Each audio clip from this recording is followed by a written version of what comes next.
Ini salah satu dari sahabat Nabi yang sangat senior. Cuma meriwayatkan hadisnya tidak terlalu banyak dia. Di sini Hakim bin Hizam meriwayatkan sebuah hadis. Hadisnya bunyinya adalah al-yadul ulya khairum minal yadis sufla. Wa beda biman ta'ulu wa khairu sadaqati an dhahri ghina. Wa man yasta'fif ya'ifahullah wa man yastaghni yughnihillah. Al-yadul ulya, tangan yang ada di atas itu lebih baik daripada tangan yang iku khairun, lebih baik dari minal yadi sufla, daripada tangan di bawah. Maksudnya orang yang memberi lebih baik daripada orang yang meminta-minta. Wabda biman ta'ulu, dan mulailah memberi itu kepada orang-orang yang membutuhkan. Skala prioritas itu penting. Skala prioritas itu sangat penting. Jadi mending sampeyan iku ngutangi uang sing butuh banget duit, meskipun bare iku balik nang sampeyan, daripada sampeyan iku mbeceki wong sugih, mbeceki wong sugih sing ora patek butuh duwite sampeyan. Neng kadang-kadang kan kualik. Awake dhewe lek karo wong sugih, kadang-kadang di masyarakat kita lek karo wong sugih ngono lek mulyane kaya mbuh. Lek karo wong ora patek duwe ngono malah dilelep-lelepne ngono. Nah, lek ora ngono dietrek-etrek, dielek-elek nang ngarepe wong. Ya kan memang kita itu memang pola interaksi sosialnya ya masih jahiliyah begitu. Kadang masih timpang. Jenenge wong lek sugih ngentut ngono apik kok. Tapi kalau orang melarat itu ya watuk ngono diseneni. Melarat watuk ae ngono. Nah, wa khairu shadaqati an dhahri ghina. Nah, sebaik-baik sedekah itu adalah pada saat kita ini sedang dalam keadaan mampu. Jadi sekiranya mampu sedekah mending. Wae melarat sedekah ya anu lah. Wong melarat membutuhi kebutuhane dhewe urung iso. Maksudnya melarat itu 11 ra iso mangan aja. Kalau kita itu yang dipakai makan, yang dipakai untuk kebutuhan pokok itu sudah tercukupi, ya berarti kan sudah cukup. Nah, maka kita dianjurkan untuk bersedekah. Waman yasta'fif ya'ifahullah, barang siapa yang berbuat ifah, maka Allah akan berbuat ifah itu begini, berbuat ifah itu menjaga diri dari perbuatan yang rendah. Perbuatan yang rendah. Rendah itu gak mesti kudu karuan dosa ya, tidak mesti dosa. Rendah itu ya tidak bermartabat, itulah perbuatan yang tidak terhormat begitu. Yo jaluk-jaluk itu termasuk perbuatan tidak terhormat itu. Wong tangan ya sik duwe loro, sikil ya sik kena nggih mlaku, ya. Kena tinggi ubah, jalan kaki masih bisa. Orang masih bisa bekerja, tenaga ada. Otak juga waras. Lah ngono kok minta-minta. Lah itu kan apa minta-minta itu dosa? Ya tidak, tapi kan ya tidak terlalu baik begitu loh. Nah, barang siapa yang mau menahan dirinya untuk berbuat yang tidak baik, maka Allah akan memberikan penjagaan, ya'ifahullah. Wa man yastaghni, dan barang siapa yang merasa cukup atas dirinya, yughnihillahu, maka Allah akan berikan kecukupan untuk dia. Jadi ya ini sudah mubalek pasti sudah banyak yang menyampaikan ini. Di ngajinya Gus Bahak itu sudah cukup. Orang kita ini kalau nuruti keinginan itu tidak akan ada habisnya. Kita nuruti keinginan itu, ingin ini tercapai, habis itu ingin yang lain, dan begitu seterusnya, tidak akan pernah habis keinginan manusia itu. Tapi kalau kita ini sudah ngalap cukup, kita sudah merasa cukup, kita itu ya bisa makan walaupun sedikit, ya bisa kenyang, tetap bisa hidup, tetap bisa kumpul sama anak istri, sama keluarga.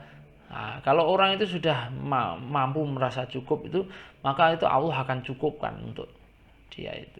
Ojo lek ngene iki terus maksudnya iki terus barono merasa cukup engko lak Gusti Allah sugih jenenge sik urung cukup itu. Mergo ngarep-ngarep dijoli ambek Allah nggawe rezeki sing gedhe iki jenenge ya sik urung cukup. Rasa cukup itu anugerah. Jadi merasa cukup dengan apa yang telah diberikan Allah itu anugerah. Karena banyak di luar sana itu orang yang sudah punya banyak hal tapi masih membutuhkan, masih merasa kurang, masih membutuhkan banyak hal. Sudah dikasih banyak masih butuh banyak. Contohnya apa? Korupsi.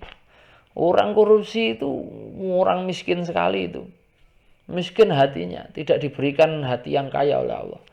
Nyatane bondone lho ora kurang-kurang. Dipangan wong akeh ora kurang, tapi dia masih butuh untuk korupsi, artinya dia masih miskin. Kalau orang itu punya harta sedikit tetapi dia sudah merasa cukup, ya sudah kaya itu artinya. Tuh. Nah, ini hadis yang kedua. Kemudian hadis yang ketiga. Hadis yang ketiga diriwayatkan dari Suraih Al-Adawi. Kemudian sami itu udunayya wa absarat ainayya hina takallama Nabi sallallahu alaihi wasallam faqala man kana yu'minu billahi wal yawmil akhir fal yukrim jarahu. Barang siapa yang beriman kepada Allah dan hari akhir, hendaknya dia memuliakan tetangganya. Wa man kana yu'minu billahi wal yawmil akhir fal yukrim dhaifahu. Barang siapa yang beriman kepada Allah dan hari akhir, maka hendaknya dia memuliakan tamunya. Jaizatahu dengan ya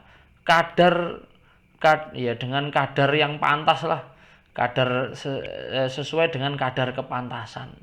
Kemudian ada orang yang bertanya, wa ma jaizatuhu ya Rasulullah, kadar kepantasannya itu seperti apa tuh ya Rasulullah?